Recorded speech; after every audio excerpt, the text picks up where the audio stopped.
आज हम लोग पढ़ने वाले हैं सबसे पहले तो मैं वीक इलेक्ट्रोलाइट और स्ट्रॉन्ग इलेक्ट्रोलाइट के कुछ ग्राफ्स समझा रही हूँ। लास्ट में हम डी बाय हार्कलॉन सागर इक्वेशन के बारे में पढ़ेंगे और हम बात करेंगे इनफाइनाइट डायल्यूशंस एंड ऑल। ध्यान से देखना।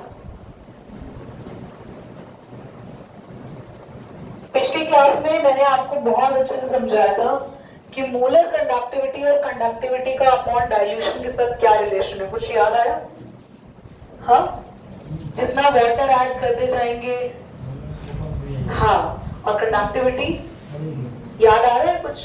तो अब वो चीज नहीं है, अलग है। अब हम पढ़ेंगे डेलम वर्सेस कंसंट्रेशन, और हम ना स्ट्रॉन्ग इलेक्ट्रोलाइट के बारे में पढ़ने वाले हैं और वीक इलेक्ट्रोलाइट के बारे में पढ़ने वाले हैं। ध्यान से देखना, ये है आपके पास डेलम वर्सेस सी हाफ, और एक ये ग्राफ आया डेलम वर्सेस सी हाफ। ये है वीक इलेक्ट्रोलाइट का केस और ये है स्ट्रॉन्ग इलेक्ट्रोलाइट का केस। साथ ही बच्चों ये जो पॉइंट है इसको बोलते हैं डेल एम नॉट, यानी कि इनफाइनाइट डाइल्यूशन। थोड़ा सा समझेंगे। मेरी इसमें तो डेल एम नॉट आया ही नहीं, क्योंकि इसका जो डेल एम नॉट है कैन ओनली कैलकुलेटेड बाय कॉलराश की स्पेलिंग देख लेना भैया, इतने कॉम्प्लिकेटेड है ये कॉलराश। नॉर्मल अपना नाम ही रख सकते थे, कॉमन सेंस। तो डेल एम नॉट यहाँ पे 0 हो जाता है। अब समझते हैं क्या है। सबसे पहले तो डेल एम क्या है? Molar conductivity. मोलर कंडक्टिविटी की रिलेशन हम पढ़ रहे हैं कॉन्सेंट्रेशन के साथ। कॉन्सेंट्रेशन का मतलब क्या होता है वो भी जानो। किसी भी सॉल्यूशन में कितना सॉल्यूट प्रेजेंट है उसको बोलते हैं कॉन्सेंट्रेशन। और हमें पता है कि हमारा जो स्ट्रॉन्ग इलेक्ट्रोलाइट है उस स्ट्रॉन्ग इलेक्ट्रोलाइट को हमने ये पढ़ा है कि वो पूरा 100% डिसोसिएट हो जाता है, और डिसोसिएट होने की वजह से इसमें तो कॉन्सेंट्रेशन हमेशा ज्यादा ही रहती है। वीक इलेक्ट्रोलाइट कौन होते हैं? जो कम डिसोसिएट होते हैं, पार्शियल डिसोसिएट होंगे, उनकी कॉन्सेंट्रेशन हमेशा कम रहती है। अब ये है हमारी मोलर कंडक्टिविटी। मोलर कंडक्टिविटी का थोड़ा सा मैं एक बार पास्ट पिछली क्लास का बताना चाहती हूँ, जो बच्चे एब्सेंट है उनको समझ में नहीं आएगा। मोलर कंडक्टिविटी सीधे लिख दो, del is inversely proportional to concentration. कुछ कहता है आप लोगों का? इसका मतलब क्या है? क्योंकि मोलर कंडक्टिविटी का मतलब होता है कि कितने मोल्स कितने वॉल्यूम में प्रेजेंट है। और मोलर कंडक्टिविटी डेलम का अगर कोई बच्चा फॉर्मूला देखे तो उसका फॉर्मूला होता है कापा इनटू में 1000 अपॉन सी। सी यानी मोलारिटी। मोलारिटी को लिख देते number of moles upon volume. जल्दी बोलो।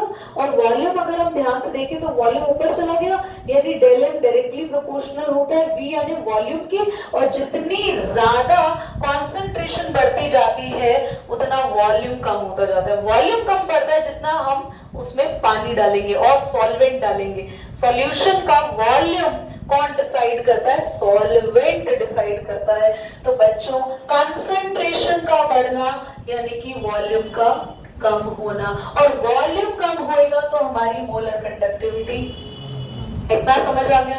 और इनफाइनाइट डाइल्यूशन पर क्या होता है कि भैया इससे ज्यादा और पानी ऐड ही नहीं कर सकते।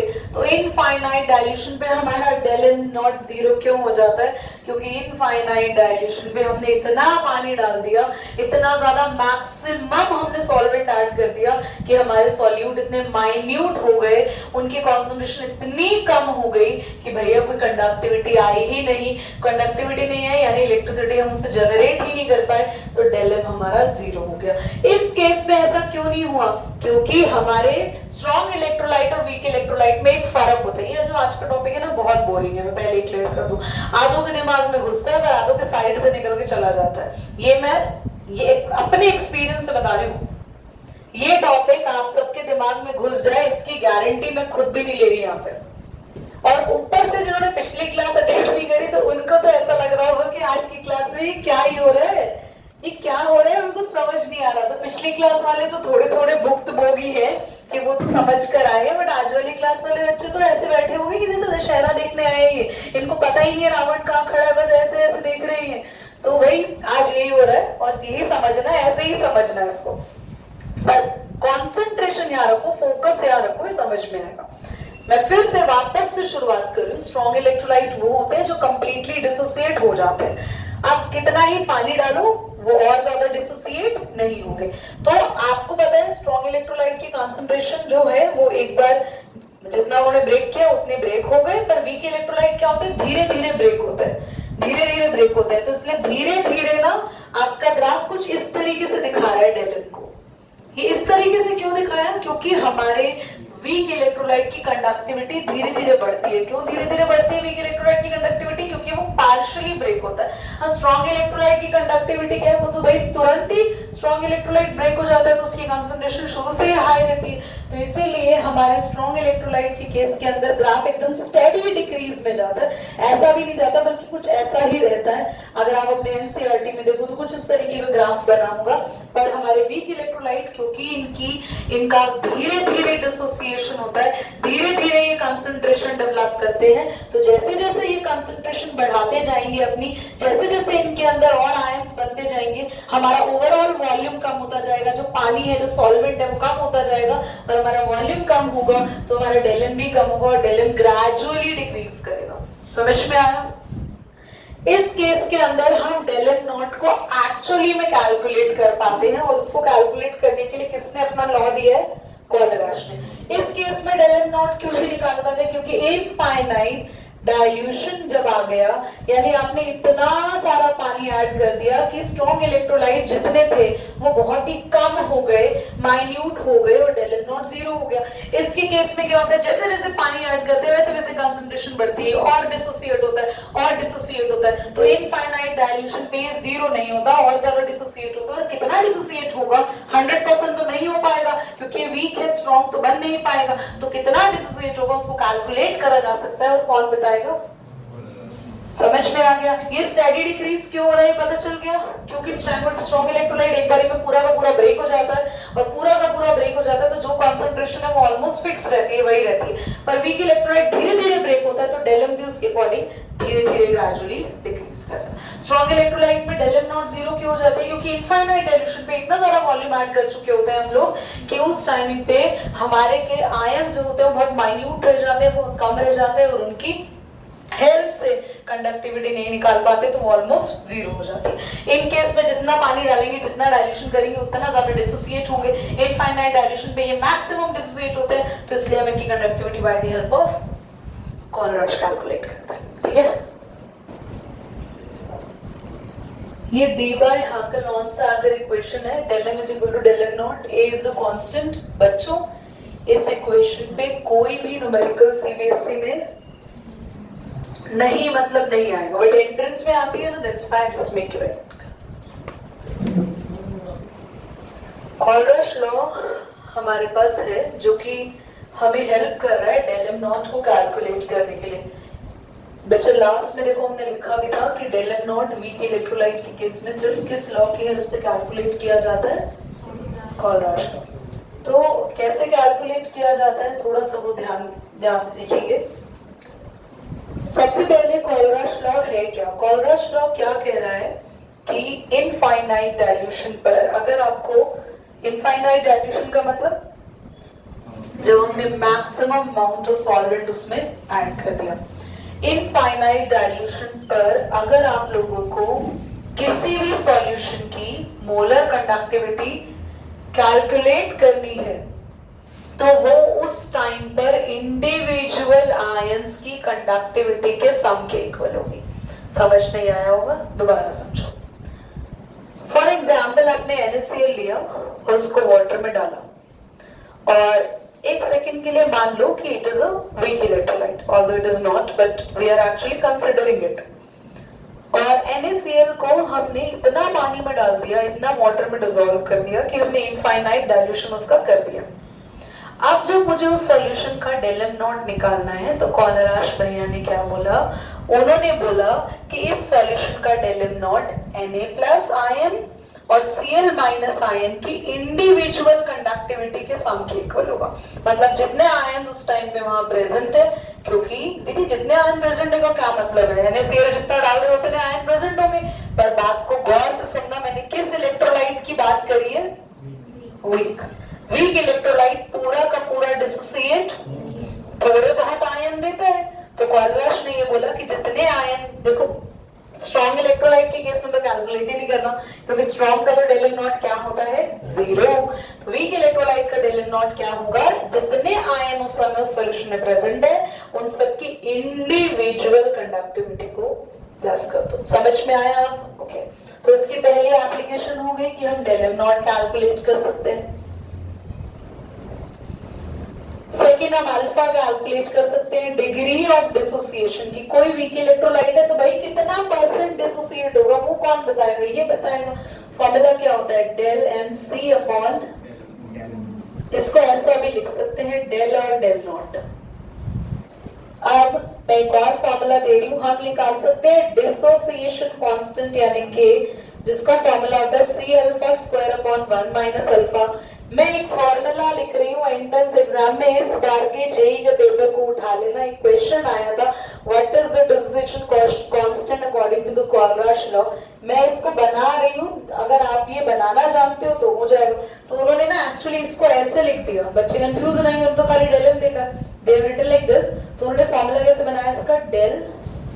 डेल नॉट यहाँ पुट करके, भाई ये सॉल्व करना सबको आता है, कोई डिफिकल्ट टास्क नहीं है। तो ये ना सोचो कि दीदी भाई आपने तो कुछ ऐसा अलग कराया नहीं, आप हमें बोल रहे हो। और यहाँ एलसीएम ले लेंगे, ठीक है, 1 से कैंसिल, तो ये आया C² और ये जो बचा ना वो इसके साथ आ जाएगा। तो ऐसे करके ना ये बहुत सारे 4 ऑप्शंस दे रखे थे, एक में डेल नॉट आगे, एक में डेल पीछे, कुछ इस तरीके से। तो के का फॉर्मूला पूछा हुआ था। हालांकि इस फॉर्मूला को हम करते हैं हर बार, बट ये आता CBSE में नहीं था। मैं बोलती थी एंट्रेंस में आएगा, आता है। तो this question was there. CUET में भी पूछा हुआ एक बार कभी पहले। फिलहाल क्लियर हो गया आप सभी को? व्हाट इज के dissociation constant, what is alpha, degree of dissociation. कुछ बच्चों को पता ही नहीं होगा अल्फा क्या है, नाम सुन रहे हैं खाली। डिग्री ऑफ डिसोसिएशन का मतलब है कितना % में वीक इलेक्ट्रोलाइट टूटेगा। दीदी स्ट्रॉन्ग के लिए तो नहीं निकल भाई, आपने ये अल्फा वुल्फा इनकी बात करो, स्ट्रॉन्ग तो पूरा टूटेगा ना 100%, उसके लिए क्यों अल्फा निकालेंगे? जिसका ना अल्फा आएगा उसका ना के आएगा, है ना रहेगा बास, ना बजेगी बांसुरी, ना होगा अल्फा, ना बजेगा के। तो इट इज दैट क्लियर। आते हैं कॉलराश के न्यूमेरिकल पर। पॉज करो बच्चों, लिखो, तुम्हें उठना पड़ रहा है बच्चों। आपको कॉलराश लॉ से डेल एम नॉट में कैलकुलेट करना सिखा रही हूँ, बहुत ध्यान से सीखना, 1 शॉट में सीख लो उसको। सबसे पहले डेल एम नॉट हमें किसका कैलकुलेट करना है? एसिटिक एसिड का, CH3COOH। दिया किसका है del M not? NaCl, sodium chloride, sodium acetate, acetate होता है CH3COO, Na, sodium acetate, sodium acetate, sodium chloride और एक HCl दिया ना। कितनी वैल्यूज है जल्दी जल्दी बताओ तो। सोडियम एसीटेट सबसे आगे लिखा था 91 पॉइंट, फिर HCl है बोलो 126.4। ठीक है। अच्छा ध्यान से देख लो, डेल एम नॉट क्या होगा? CH3COOH का मैं नोट नहीं करने दूंगी, आपको स्क्रीनशॉट भेजूंगी, सिर्फ समझ लो क्या होगा इसका। डेल एम नॉट क्या होगी इसकी? Molar conductivity lambda naught of CH3COO minus, ये लैम्डा क्यों लिख दिया? लैम्डा है, लैम्डा मतलब थोड़े कंसंट्रेशन के लिए ये होता है, ओवरऑल के लिए क्या लिखते हैं? अब मुझे अगर इन दोनों आयंस की कंसंट्रेशन मिल जाए तो मैं ये निकाल सकती हूँ। चलो अच्छा, ये दोनों आयंस ढूंढो किसमें है जल्दी से, जिनकी कंसंट्रेशन गिवन है। किसमें है? CH3COO माइनस, H प्लस किसमें है? तो इन दोनों को ऐड करेंगे और ये वाला माइनस करेंगे, तो लैम्डा नॉट CH3 COOH कैसे निकलेगा ध्यान से देखना, lambda naught CH3 COONA plus lambda naught, जल्दी बोलो,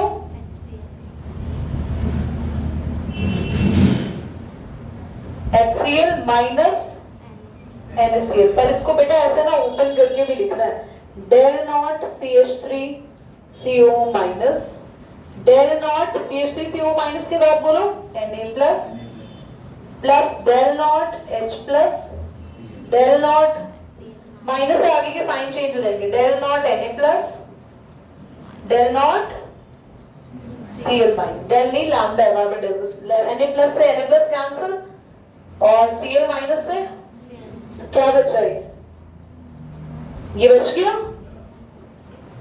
तो बस इसके लिए हम क्या करेंगे फाइनली, इनकी वैल्यू के लिए किन दो की वैल्यू ऐड हो रही है, इन दोनों की। तो 91.0 प्लस 425.4 और माइनस कर देंगे और आंसर जो भी आएगा वो किस में आएगा, सीमेंस सेंटीमीटर स्क्वायर पर मोल। समझ आया क्वेश्चन?